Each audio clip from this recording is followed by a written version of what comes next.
the Week 14 storyline that's popping out of your notebook? I'm now going to go macro with you, Tom. I will let you choose what we should be knowing from your brain and notebook next, going into the final throes of this National Football League regular season campaign. It is what, Tom? Well, I'll start out by addressing the game last night briefly because Sure. I don't know about you, Rich, but the wave of texts that I got from Dan Campbell is the best coach to Dan Campbell's a moron back to, wow, Dan Campbell, what a gutsy call.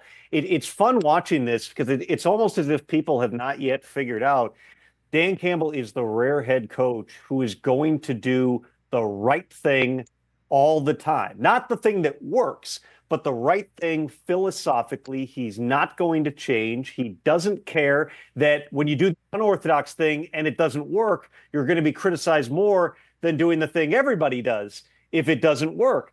And it's not, when it doesn't work going forward on fourth down, it's not that what a moronic thing to do at your own 30-yard line. I always follow the various, analytic accounts. Ben Baldwin's fourth down bot is a good one on X, and that was a go for it from your own, whatever they were, the 28-yard line 31. last night. That was 31. On 31-yard line. That was a strong go for it in that situation.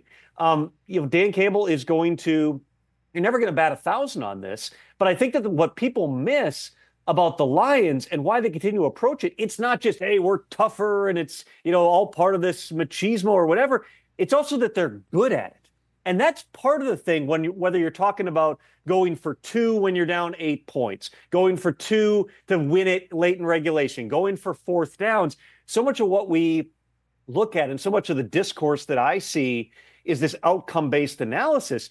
Part of what you have to take into account here is some teams are really good at this and some teams are really bad at it. So the analytics can say, hey, go for it. But if you're a 30% team going forward in short yardage situations versus a Lions team that last year they were over 50% on those fourth downs. They had a couple in the playoffs that didn't work, and everybody criticizes Dan Campbell. How could he do it? He's so consistent. Look at what they're working with right now on defense. They had 3 of their defensive linemen ruled out last night because of injuries. They got their 2 top linebackers on injured reserve. They don't have Aiden Hutchinson. Zadarius Smith just got there. They're activating Jamal Adams. They had a guy that they signed, the other Jonah Williams, that they signed out the Rams practice squads making plays last night. It's unbelievable what Dan Campbell, Aaron Glenn, Ben Johnson are getting out of that team.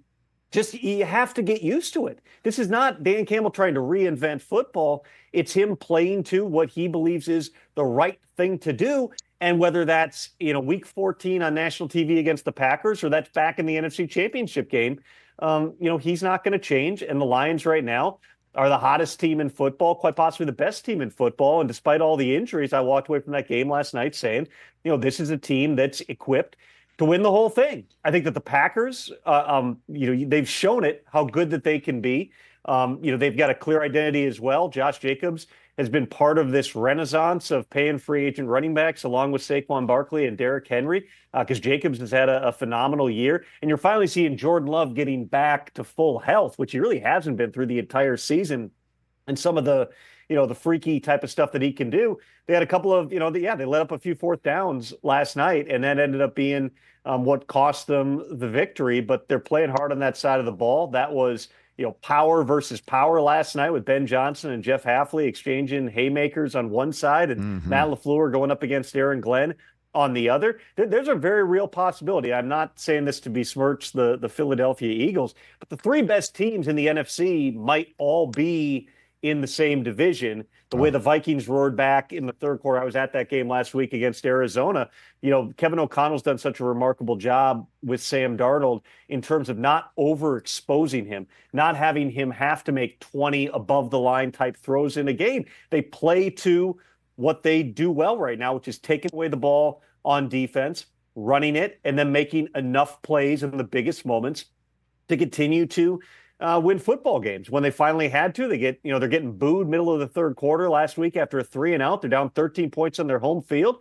They kind of pulled the governor off Sam Darnold, and he put some balls in really tight windows and trusted guys like Justin Jefferson and Jordan Addison to go make a play. I mean, you look at right now what the NFC playoffs would look like, Rich. The Lions would be the team getting the bye, but those first-round matchups with whether it's the Packers going right now, then they would face the Seahawks in Seattle.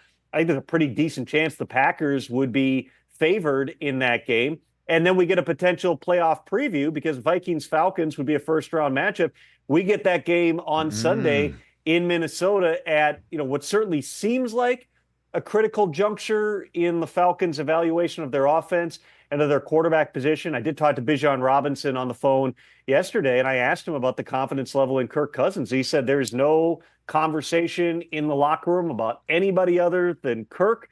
Fully believe in him. We got to clean some things up. We'll have more from that conversation on game day morning on Sunday, Rich. And I wouldn't expect Bijan to say anything different here, but there's some underlying stuff. The strength of schedule has been really high for the Falcons. They've had some difficult games, but they got to play better when you score one touchdown over a 2-game stretch.